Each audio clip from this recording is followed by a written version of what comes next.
नमस्कार, good evening, सत श्री अकाल। एक बार फिर आप तमाम लोगों का स्वागत है क्राइम तक की कहानी के इस एपिसोड में। उम्मीद है पूरी फैमिली अच्छी होगी, अपना और अपनों का ख्याल रख रही होगी।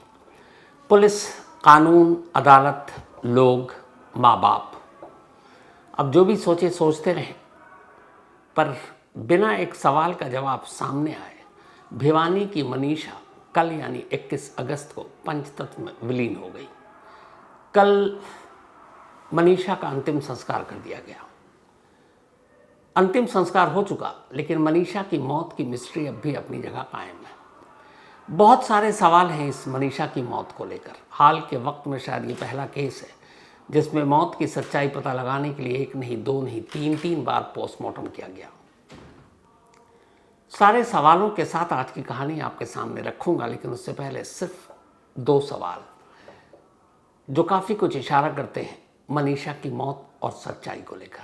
पहला, एक स्टेट का बॉस होता है चीफ मिनिस्टर, मुख्यमंत्री। हरियाणा के भी मुख्यमंत्री नायब सिंह सैनी। जब मनीषा की मौत हुई 13 अगस्त को उसकी डेड बॉडी मिली, उसके बाद से हंगामा शुरू हो गया था। 15 और 16 अगस्त को काफ़ी ज़्यादा हंगामा हो रहा था। ऐसे वक्त में मुख्यमंत्री खुद स्टेटमेंट देते हैं, बयान देते हैं, सामने आते हैं और ये कहते हैं कि जो भी मनीषा का गुनहगार होगा उसे सरकार बख्शेगी नहीं, उसे कड़ी से कड़ी सज़ा दिलाएंगे। उन्होंने लोगों से, मनीषा के घर वालों से वादा किया। ये बात मनीषा की मौत का खुलासा होने के 2 दिन बाद की है। अब यहीं पे एक सवाल उठता है। जिस दिन मनीषा की लाश मिली यानी 13 अगस्त को, हरियाणा पुलिस के हिसाब से मनीषा की लाश के साथ उसके बैग में एक नोट मिला था, जिससे पुलिस का कहना है कि एक सुसाइड नोट है। अब जब सुसाइड नोट पुलिस के हाथ लग चुका, और वो भी 13 अगस्त को, पुलिस अपने साथियों से, अपने सीनियर से तो शायद झूठ नहीं बोलेगी ना छुपाएगी। तो यहाँ सवाल ये है कि क्या हरियाणा पुलिस ने अपने सबसे बड़े बॉस यानी कि राज्य के मुख्यमंत्री, चीफ मिनिस्टर तक से इस सुसाइड नोट की बात छुपा ली? क्योंकि अगर ये नोट और इसकी सच्चाई हरियाणा के सीएम को पहले ही मालूम होती तो वो लाश मिलने के 2 दिन बाद लोगों को ये भरोसा न दे रहे होते कि हम कातिलों को या मनीषा के गुनहगारों को कड़ी से कड़ी सज़ा दिलाएंगे। क्योंकि पुलिस के हिसाब से तो ये एक सिंपल खुदकुशी का मामला था, क्योंकि सुसाइड नोट मिला बैग से। तो जब सुसाइड नोट मिल गया तो फ़र्ज़ है पुलिस का कि अपने बॉस को यानी मुख्यमंत्री को ये बताए कि सर, मनीषा का कत्ल नहीं हुआ है, उसका रेप नहीं हुआ है। ये लोग जो गुस्से में धरना प्रदर्शन कर रहे हैं, इन्हें गलतफहमी हुई है। असल में तो ये रहा सुसाइड नोट मनीषा के हाथ का लिखा हुआ। तो इससे सीएम की भी फजीहत नहीं होती। अब पुलिस ने उनसे ये बात छुपाई और सीएम अनजान, और वो जाकर कह रहे हैं कि भरोसा दे रहे हैं कि हम इंसाफ दिलाएंगे, हम गुनहगारों को बख्शेंगे नहीं। तो जब कोई गुनहगार ही नहीं था तो सीएम को बोलने की ज़रूरत क्या थी? और गुनहगार था तो फिर पुलिस को बताना चाहिए था कि सच्चाई कुछ और है। तो पहला शक तो ये है कि हरियाणा पुलिस, चलिए मीडिया और बाकी लोगों से छुपा लिया, क्योंकि जब ये सुसाइड नोट मनीषा का मिला बैग में 13 अगस्त को लाश के साथ, 5 दिन तक हरियाणा पुलिस ने इस नोट को छुपा कर रखा था। जब हंगामा बढ़ा, धरना प्रदर्शन हुआ, चक्का जाम हुआ जगह जगह, भिवानी से निकलकर दूसरे शहरों में, दूसरे इलाकों में, जब मनीषा की मौत के इंसाफ को लेकर लोग गुस्से में आए, तब अचानक 5 दिन बाद पुलिस जागती है और कहती है सॉरी, मैं तो भूल गया, उसके बैग से तो एक नोट भी मिला और आप लोग सब बकवास कर रहे हैं, बेवकूफ़ हैं, ये सब धरना प्रदर्शन बंद कीजिए, ये तो मनीषा की मौत एक सुसाइड मौत है। और ये रहा वो सबूत। तो 5 दिन तक जो लेटर पुलिस दबा कर बैठी थी, 5 दिन बाद इस धरने प्रदर्शन लोगों के गुस्से के डर से सामने लेकर आई। और ये भी छोड़ दीजिए, डर से न लाए, कम से कम सीएम को तो बताना चाहिए, ताकि सीएम इस तरह के बयान न दे सकते। तो यहीं से ये सवाल उठता है कि सुसाइड नोट की असलियत क्या है? क्या वाकई 13 तारीख को बॉडी के साथ ये मिली? और जो सुसाइड नोट मिला, वो कह रहे हैं कि जो पन्ने पे लिखा हुआ है वो पन्ना एक स्कूली बच्चे की कॉपी का है। तो पहला सवाल, क्या पुलिस अपने सीएम से ऐसी बातें छुपाएगी? दूसरा, इससे भी बड़ा सवाल, जो नोट है जिसको बताया जा रहा है कि मनीषा का ये सुसाइड नोट है, उसमें कहीं पे भी एक लाइन ये नहीं लिखा हुआ है कि मैं मरने जा रही हूँ या मैं जान देने जा रही हूँ। नंबर 2, उससे भी बड़ा सवाल, मनीषा के माँ बाप दोनों अंग्रेज़ी नहीं जानते, रोमन इंग्लिश भी नहीं जानते, हिंदी पढ़ लेते हैं। मनीषा को हिंदी आती है, मनीषा को हरियाणवी भी आती है, मनीषा के घर वालों को भी हरियाणवी आती है। फिर मनीषा ने जिस अपने माँ बाप के लिए नोट लिखा वो रोमन इंग्लिश में क्यों लिखा, जबकि उसे पता है कि उसके माँ बाप इसका एक अक्षर भी नहीं पढ़ पाएंगे। इतना तो उसे पता था। तो अगर कोई शख्स अपनी आखिरी बात पहुंचाने के लिए किसी को लिख रहा है तो वो उसी की भाषा, उसी की जुबान में लिखेगा, न कि उस भाषा में जिसे पता है कि कोई और पढ़कर सुनाएगा। ऐसा तो हो नहीं सकता। वो तो चाहती थी कि उसके माँ बाप, अगर उसने ऐसा किया और ये लिखा कि माँ बाप पढ़ेंगे, तो माँ बाप को तो इंग्लिश या रोमन इंग्लिश भी नहीं आती, ABCD पढ़ ही नहीं पाते। तो फिर उसने ये जो नोट लिखा ये रोमन इंग्लिश में क्यों लिखा, हिंदी में लिखना चाहिए। अगर यही तर्क है पुलिस का, हरियाणा पुलिस के पास इन दोनों सवालों के जवाब नहीं है। जवाब तो और भी बहुत सारे नहीं हैं। खैर, पूरी कहानी अब आपको सुनाता हूँ। 11 अगस्त को मनीषा भिवानी की रहने वाली 12वीं के बाद एक प्ले स्कूल में टीचर की नौकरी करती थी। सपना था नर्सिंग स्टाफ बनने का। पढ़ाई के साथ साथ वो नर्सिंग का कोर्स करना चाहती थी, उसके लिए कॉलेज में दाखिला चाहती थी।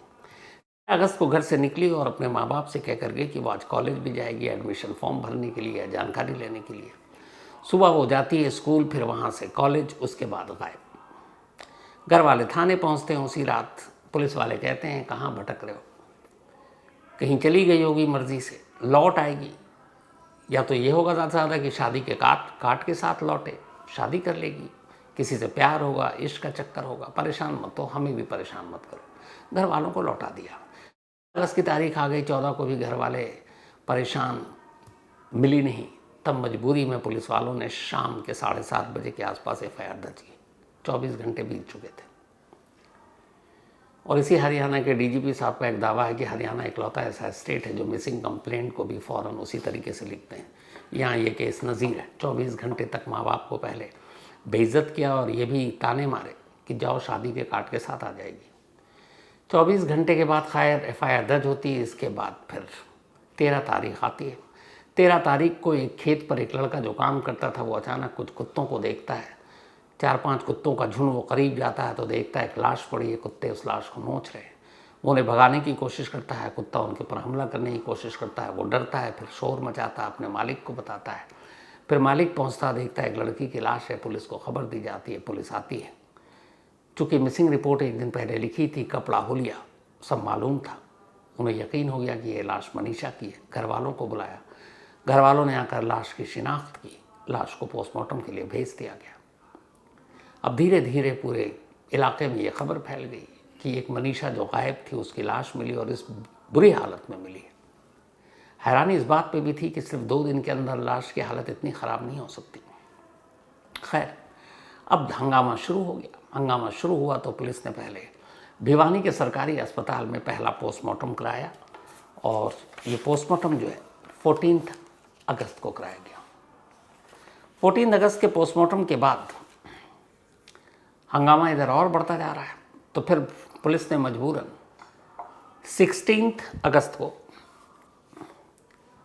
PGI रोहतक में पोस्टमार्टम कराया। दूसरी बार पोस्टमार्टम हुआ। दोनों पोस्टमार्टम रिपोर्ट में थोड़ा बहुत हेरफेर था। उसकी वजह ये थी कि जब पहली बार पोस्टमार्टम होता तो बहुत सारे इंसानी अंगों को प्रिजर्व कर लिया जाता, निकाल लिया जाता, जैसे किडनी के, हार्ट के, बाकी विसरा, ताकि आगे उसके अगर एग्जामिन करने की ज़रूरत हो तो कर सके। तो जब सेकंड पोस्टमार्टम हुआ तो इसलिए उसमें आया कि इसमें से कई सारे इंसानी अंग गायब थे, जिसमें किडनी के बारे में लिखा हुआ था, इसके अलावा स्प्लीन था, यूट्रस था, ये सारी चीज़ें। लेकिन कई बार पोस्टमार्टम के दौरान ये अंगों को निकाल लिया जाता है, इसमें कोई बड़ी बात नहीं है। ये मिसिंग नहीं था। कई जगह पर ऐसी खबर आई कि ये सब गायब है, नहीं, पोस्टमार्टम के दौरान इन सारी चीज़ों को रखा जाता है। खैर, दूसरी जब पोस्टमार्टम रिपोर्ट आई तब उसमें शरीर पर चोट और निशान, ये सारी चीज़ें आई। और दोनों ही रिपोर्ट के बाद ये पुलिस ने कहा कि ये केस सुसाइड का है, मनीषा ने सुसाइड किया। उन्होंने दलील दी कि मनीषा ने अपने स्कूल के पास से एक कीटनाशक दवा खरीदी थी और पोस्टमार्टम रिपोर्ट में भी आया है कि उसके शरीर से जहर के अंश मिले। 2 पोस्टमार्टम रिपोर्ट हो चुका था। अब यहाँ एक चीज़ बड़ी हैरान करने वाली थी, वो ये कि अमूमन पॉइजनस के जो केस होते हैं उसकी जांच विसरा से होती है। विसरा एक पेट की थैली होती है, तो उस पेट की थैली में कोई ऐसी पॉइजनस चीज़ या केमिकल गया है तो वो पता चल जाता है। लेकिन पोस्टमार्टम रिपोर्ट 24 से 48 घंटे में आ जाती है। विसरा की रिपोर्ट इतनी जल्दी नहीं आती है। मैंने पहले भी कई बार कहा है कि विसरा के सैंपल को एक ख़ास केमिकल या पानी या नमक के घोल में एक ख़ास मुद्दत तक के लिए रखा जाता है। फिर उसका कलर जिस हिसाब से चेंज होता है, फिर उस हिसाब से रिपोर्ट आती है, पॉइजन है कि नहीं है, केमिकल कोई है कि नहीं है। लेकिन यहाँ विसरा रिपोर्ट भी आनन फानन आ गई, क्योंकि हरियाणा पुलिस ने ऐलान कर दिया कि पॉइजन से हुई मौत है। ये बड़ी हैरान करने वाली बात थी। खैर, इसके बाद भी घर वाले मानने को तैयार नहीं, लेकिन फिर खबर आई कि दूसरे पोस्टमार्टम के बाद घर वाले राज़ी हो गए बॉडी लेने को, अंतिम संस्कार करने के लिए। लेकिन फिर जब बाकी लोग पहुँचे, मीडिया पहुँची, तो उन्होंने कहा नहीं, हम पर दबाव डाला गया। पुलिस ने हमसे कहा कि कानून व्यवस्था बिगड़ सकती है, लोगों ने चक्का जाम कर रखा है, हंगामा हो रहा है, और आप इस वक्त हमारा साथ दीजिए, मदद कीजिए, हम सही से जांच करेंगे, लेकिन आप अंतिम संस्कार करके ये सारी चीज़ों को ख़त्म कीजिए और कहिए कि हम पोस्टमार्टम रिपोर्ट और पुलिस के इन्वेस्टिगेशन से संतुष्ट हैं। पर बाद में माँ बाप ने कहा कि हम पर दबाव डाला गया, इसलिए हमने ऐसा स्टेटमेंट दिया, लेकिन हमें इंसाफ चाहिए।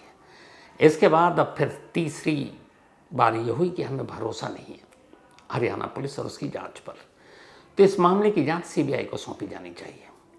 आखिरकार फिर नायब सिंह सैनी हरियाणा के सीएम ऐलान करते हैं 18 अगस्त को शायद केस की इसकी जांच सीबीआई को सौंपी जाती है। केस की जांच सीबीआई को सौंप दी गई, लेकिन परिवार की दूसरी मांग थी कि पोस्टमार्टम जो है, चूँकि हरियाणा में हुआ, पहला भिवानी और फिर पीजीआई रोहतक, पोस्टमार्टम रिपोर्ट में भी गड़बड़ हो सकता है, खेल हो सकता है, और ये हुआ है बहुत बार पहले। किसी केस को दबाना हो, छुपाना हो, मिटाना हो, तो आप पोस्टमार्टम रिपोर्ट में भी हेरफेर कर सकते हैं। तो ये हुआ कि इस रिपोर्ट से भी हमें भरोसा नहीं है, तो इसलिए उनकी मांग थी कि मनीषा की पोस्टमार्टम तीसरी बार हो, और इस बार हरियाणा में नहीं बल्कि दिल्ली के रेपुटेटेड एम्स में, ऑल इंडिया मेडिकल इंस्टीट्यूट में। ये मांग भी मान ली गई और 20 अगस्त को पीजीआई रोहतक से मनीषा की डेड बॉडी दिल्ली लाई गई और एम्स में उसका पोस्टमार्टम हुआ। पोस्टमार्टम के बाद 20 अगस्त की रात ही वापस डेड बॉडी भिवानी के सरकारी अस्पताल के मुर्दा घर में ले जाया गया। परिवार वालों से बात की गई, उन्होंने कहा आपकी दोनों मांग मान ली गई है, सीबीआई को जांच सौंप दी गई है और साथ ही एम्स में पोस्टमार्टम हो गया। फिर घर वालों ने रजामंदी दे दी और इसके बाद कल सुबह भिवानी में मनीषा का अंतिम संस्कार कर दिया गया। कहानी का पहला चैप्टर खत्म, लेकिन अंतिम संस्कार के बाद क्या मनीषा की मौत का सच पूरी तरह सामने आ पाएगा? क्योंकि इस केस में जो कुछ हुआ वो अमूमन सिर्फ हरियाणा ही क्यों, हमारे देश की ज़्यादातर पुलिस का शुरुआती रवैया लगभग ऐसे ही रहता है। जब तक हाई प्रोफाइल मामला ना हो, मीडिया ट्रायल शुरू ना हो जाए, मीडिया में सुर्खियाँ ना बन जाए, पुलिस मिसिंग या इस तरह के केसेस को लापरवाही से ही ट्रीट करती है। तो खैर, अब इस केस की जो चीज़ें हैं, जो सवाल खड़े कर रहे हैं, उसमें कई इंपॉर्टेंट पहलू हैं। दो तो शुरुआत में ही आपको बताया था। मनीषा ने सलवार सूट पहन रखा था और जब उसकी डेड बॉडी मिली तो उसके चेहरे पर निशान थे, बल्कि चेहरा गायब ही था, और साथ ही गले पर निशान थे, शरीर के बाकी जगह पर नहीं थे। जो पुलिस का मानना है और शुरुआती पोस्टमार्टम रिपोर्ट वो ये है कि ये कुत्तों के नोचने की वजह से जख्म आए। इसमें कोई स्ट्रैंगुलेशन, गला घोंटने, बाकी चीज़ों के निशान नहीं मिले। और ये सब पोस्टमार्टम है, एंटीमार्टम नहीं, यानी कुत्तों ने भी जो नोचा खाया वो मौत के बाद है। अब यहाँ सवाल ये है कि एक लाश पड़ी हुई है और कुत्तों ने सिर्फ चेहरा और गला नोचा, हाथ पैर बाकी जिस्म का सारा हिस्सा सलामत है, और चश्मदीद के हिसाब से 4-5 कुत्तों का झुंड था।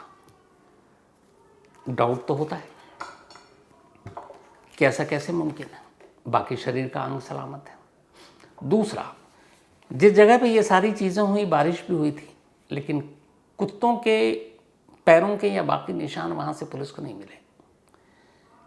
पुलिस ने बाद में जो कहा कि उसने कीटनाशक दवा खाकर अपनी जान दी, तो कोई दवा हाथ में तो लेके जाएगा नहीं, शीशी होगी। आसपास की तलाशी में वो शीशी बरामद ही नहीं हुई। कोई अगर अपनी मर्जी से मरने जा रहा तो उसका अगर बैग वहीं पे है तो मोबाइल भी मिलेगा। मोबाइल आज तक पुलिस को नहीं मिली। क्या मनीषा पहले कहीं मोबाइल फेंकेगी और फिर जान देने जाएगी? ये बेतुका सवाल है, हो नहीं सकता। जो नोट मिला सुसाइड, वो एक बच्चे की कॉपी पे लिखा हुआ था जैसा मैंने आपको बताया, और उसमें कहीं ये नहीं कि मैं मरने जा रही हूँ। और जो माँ बाप को भाषा समझ में नहीं है, उसी भाषा में उसने नोट लिखा है। ये अपने आप में एक सवाल है। इसके अलावा जब पुलिस को डेड बॉडी मिली पहले दिन 13 अगस्त, 14, 15, 16, 4 दिन पुलिस ने चुप्पी साध रखी थी। हंगामा हो रहा, पुलिस ने कहा हम जांच कर रहे हैं, सीएम तक को भी यही बता रहे हैं। सुसाइड नोट का कभी जिक्र नहीं किया। कम से कम पेरेंट्स को तो बता सकते थे, या पेरेंट्स को इंट्रोगेट कर सकते थे। एक क्राइम का जो बेसिक केस है, एक पुलिस केस को इन्वेस्टिगेट कर रही है और ये देख रही है कि उसको हर एंगल से जांच करना है, उसको रेप के एंगल से, मर्डर के एंगल से, सभी एंगल से, क्योंकि अच्छा पुलिस अफसर वही होता है।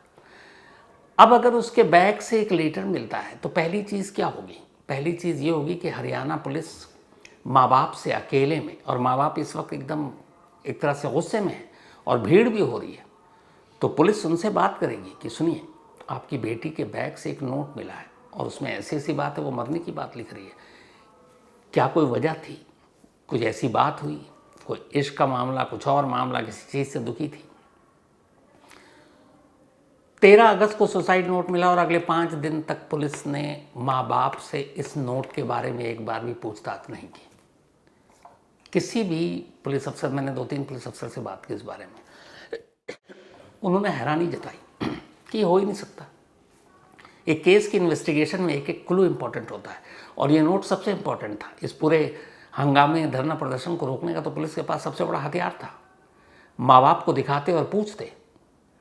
पुलिस ने 5 दिन तक पूछने की जहमत नहीं उठाई। 18 तारीख को जब धरना प्रदर्शन बहुत बढ़ गया, तब पुलिस ये वाला लेटर लेकर आती है, कहती है देखिए जी, ये कोई मर्डर नहीं है, कोई रेप नहीं है, ये तो ऐसे उसने खुद जान दी है। तो 5 दिन बाद पुलिस के इस अचानक नोट को सामने लेकर आना शक और सवाल पैदा करता है। और उससे भी बड़ा शक और सवाल ये कि 13 अगस्त को जब बॉडी मिली, 13 को ही उसके पेरेंट्स से पूछताछ होनी चाहिए थी, जो पुलिस ने 18 अगस्त तक नहीं की। अब क्यों नहीं किया ये पता नहीं। इसके बाद अब ये गायब थी मनीषा 11 अगस्त से। दोपहर को 3 बजे से लेकर 5 बजे तक इसका फ़ोन स्विच ऑफ था 11 अगस्त को, जिस दिन गायब हुई। लेकिन फिर 6:30 बजे दोबारा ऑन हो जाता है। अब ये ऑन ऑफ क्यों करेंगे? ऑन होने के बाद फिर थोड़ी देर बाद स्विच ऑफ हो जाता है। ये मैं 11 अगस्त की बात बता रहा हूँ। 3 से 5 फ़ोन स्विच ऑफ था दोपहर को, फिर 6:30 बजे ऑन हुआ, फिर स्विच ऑफ हो गया, फिर रात के 12 बजे फ़ोन ऑन होता है 11 अगस्त, जो 12 अगस्त में तब्दील होने जा रहा है, और फिर दोबारा ऑफ हो जाता है। और उसी वक्त एक फैमिली को कॉल आती है जिससे आवाज़ समझ में नहीं आती। अब सवाल ये है कि एक शख्स जो मरने जा रहा है वो बार बार मोबाइल स्विच ऑन ऑफ कैसे करेगा? या तो ये फिर किसी गलत हाथ में फ़ोन था, अब वो कोई भी हो सकता है। इस फ़ोन के लोकेशन से भी पुलिस बहुत कुछ पता कर सकती थी जब भी ऑन हुआ, टावर कौन सा था उसका, कहाँ पे। लेकिन और ये भी कि जब ये फ़ोन जिस वक्त एक्टिव था, ऑन था, तो वहाँ और कौन कौन से ऐसे नंबर एक्टिव थे, उन एक्टिव को भी नंबर जो थे ज़ीरो इन करके पुलिस पहुँच सकती थी ऐसे लोगों पर जो, अगर ये सारा मामला क्राइम का था। इसके अलावा जब घर वालों ने कहा कि वो कॉलेज गई थी नर्सिंग का फॉर्म भरने के लिए, और वहाँ जब पिता गए इनके, तो उन्होंने 2-3 लड़कों को शराब पीकर नशे में बैठते हुए देखा और उन्होंने उसके साथ ठीक से बात भी नहीं की। कॉलेज प्रशासन ने भी सीसीटीवी फुटेज नहीं दिखाया कि बेटी आई थी कि नहीं आई थी। फिर भी पुलिस ने सीसीटीवी फुटेज देखने की जहमत नहीं उठाई और ना ही कॉलेज वालों के सामने कुछ कहा। ये एक एक कर सारी चीज़ें इस पुलिस की सारी थ्योरी पर सवाल उठाती हैं। खैर, कमाल देखिए, ये तो नीचे के पुलिस वाले हो गए। हरियाणा के डीजीपी यानी हरियाणा पुलिस के बॉस, सबसे बड़े पुलिस अफसर शत्रुजीत कपूर जी, ये डायरेक्टर जनरल ऑफ पुलिस हैं हरियाणा के। अब जब ये सब मामला बढ़ा, इतना हंगामा हो रहा है, इन्होंने एक प्रेस कॉन्फ्रेंस की और इस प्रेस कॉन्फ्रेंस में सारे रिपोर्टर बैठे हुए थे कि सवालों के जवाब चाहिए। डीजीपी साहब के जवाबों से आपको बहुत सारे सवाल और निकल के सामने आएंगे और आपको समझने का मौका मिलेगा।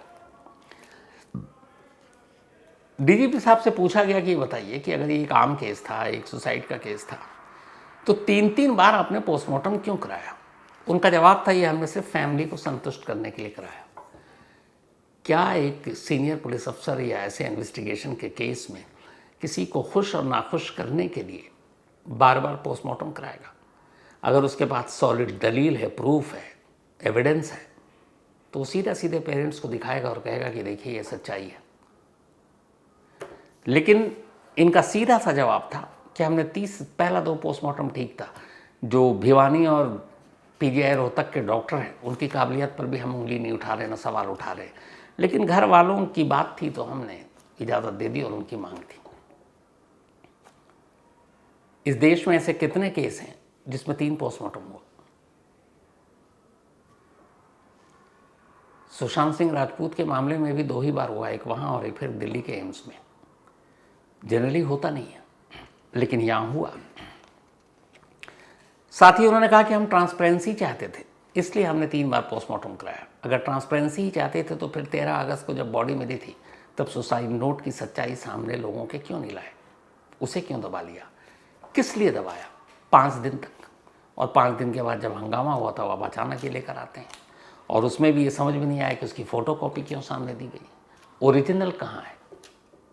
अगर इतना पुलिस पे प्रेशर है और सब कुछ है, प्रेस कॉन्फ्रेंस में वो ओरिजिनल दिखा देते, कैमरे में रिकॉर्ड हो जाता। ओरिजिनल आज तक किसी को नहीं दिखाया गया। वो एक बच्चे की कॉपी के एक फ़ोटो स्टेट उसमें दिखाया गया है, और जिसमें कहीं ये लिखा कि हम मरने जा रहे हैं। अब ये था कि मीडिया को आप लोगों ने कहा जो आवाज़ उठाएगा उसके ऊपर कानूनी कार्रवाई करेंगे। उन्होंने कहा कि इस मौत के बाद जो धरने प्रदर्शन हुए उसमें बहुत सारे लोग ऐसे थे जो भ्रामक तथ्य और फैक्ट्स को फैला रहे थे, और इसीलिए हमें यह कदम उठाना पड़ा। ऐसे तो हर केस में होता है। तो कोई पुलिस कभी धमकाती है कि नहीं भाई ऐसे करोगे तो हम ये कर देंगे, इस तरह की स्टोरी चलाओगे? स्टोरी लाइन क्या होगी, क्या नहीं होगी, ये पुलिस तय नहीं कर सकती ना, ये तो मीडिया का काम है। और मीडिया में भी ये है कि अगर कोई गलत खबर चला रहा तो ये उसकी अपनी इमेज ख़राब होगी, लोग उस पर ट्रस्ट नहीं करेंगे, तो वो भी अपनी इमेज को दांव पर लगाकर वो सब कुछ कर रहा है। लेकिन जिस तरह मीडिया पुलिस को नहीं बता सकती कि आप कैसे इन्वेस्टिगेशन करें, वैसी तरह से पुलिस मीडिया को नहीं बता सकती कि आप कौन सी स्टोरी किस लाइन पर, किस एंगल पर चलाएं। अब उनसे पूछा गया कि अगर सब कुछ सही था तो आपने फिर पुलिस वालों को सस्पेंड किया, ट्रांसफ़र क्यों किया?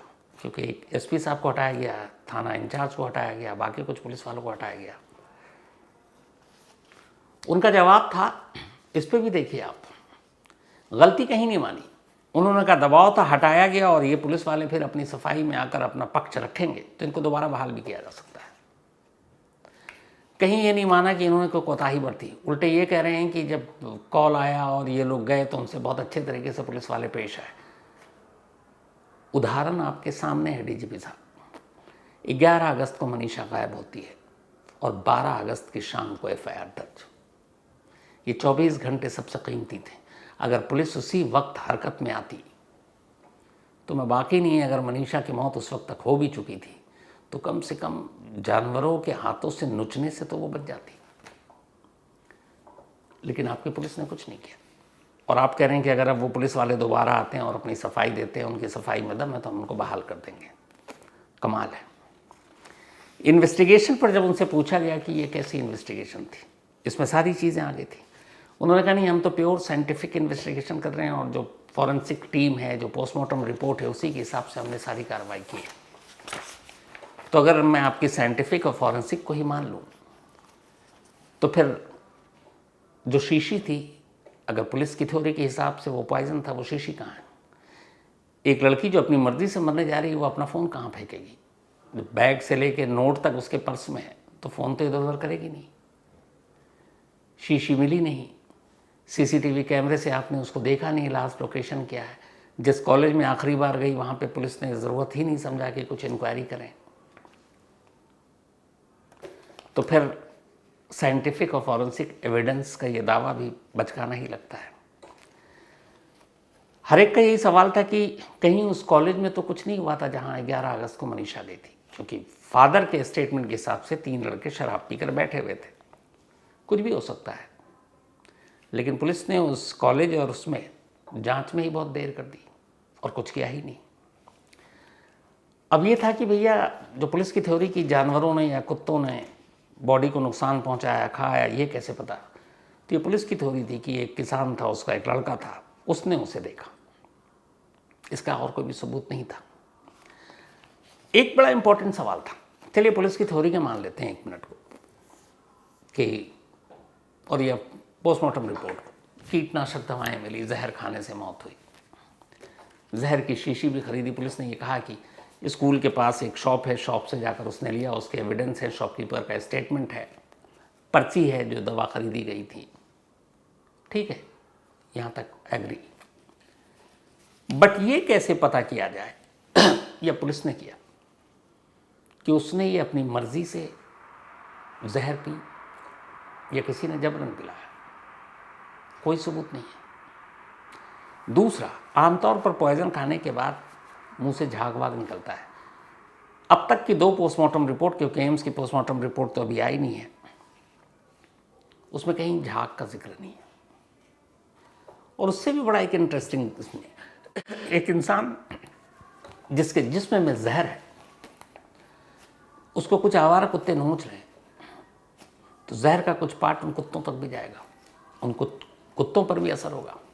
क्या पुलिस ने ये जानने की कोशिश की कि उस जगह पे या उसके आसपास इस इंसिडेंट के बाद कुछ कुत्तों की मौत हुई जहर की वजह से, अगर जहर इतना स्ट्रांग था? एक किसी ने दलील दी कि नहीं, वो जहर ने जहाँ पे ज़्यादा असर किया वहाँ पर कुत्तों ने नहीं नोचा था। तो क्या कुत्ते इतने होशियार हो गए कि उन्हें पता है कि ये एक जहरीली लाश है और हमें कहाँ कहाँ नोचना है और कहाँ नहीं? फिर तो वो कुत्ते नहीं इंसान हो जाएंगे, वो भी चालाक। साथ ही इस पूरे इंसिडेंट में पुलिस ने मनीषा की मौत को लेकर जो सवाल लोगों ने उठाए, जख्मों को लेकर, खुद पोस्टमार्टम रिपोर्ट ने कई जगह कंफ्यूजन पैदा कर दिया। कंफ्यूजन ये था कि जो पहली भिवानी के अस्पताल में पोस्टमार्टम मनीषा की हुई, उसमें लिखा था कि शरीर पर तिनके, घास और सड़े हुए टिश्यू मिले, शरीर पर जगह जगह मक्खियों के अंडे मिले, खोपड़ी और त्वचा पर सड़न, चेहरा और आंखें पूरी तरह नष्ट थीं, गर्दन का काफ़ी हिस्सा खराब हो चुका था, साथ ही पेट फूला हुआ था, यूट्रस और रेक्टम बाहर निकला हुआ था। जो PGIMS रोहतक में पोस्टमार्टम हुआ, उसमें था कि शरीर मिट्टी और घास से ढका हुआ था, बदबू आ रही थी, सिर पर 35-40 सेंटीमीटर लंबे काले बाल जटिल अवस्था में थे, चेहरा, नाक, कान और आंखें धसी हुई और सड़ी हुई थी। जबकि भिवानी वालों में आंखें गायब ही थी। अब भिवानी में पहली बार पोस्टमार्टम हुआ, ये याद रखिएगा। अगर ये PGI रोहतक कहती तो हो सकता था कि चलो जी पोस्टमार्टम के दौरान निकालने, हालांकि किसी टेस्ट के लिए आंखें पोस्टमार्टम के दौरान नहीं निकाली जाती जब तक कि आप नेत्र दान ना कर रहे हो।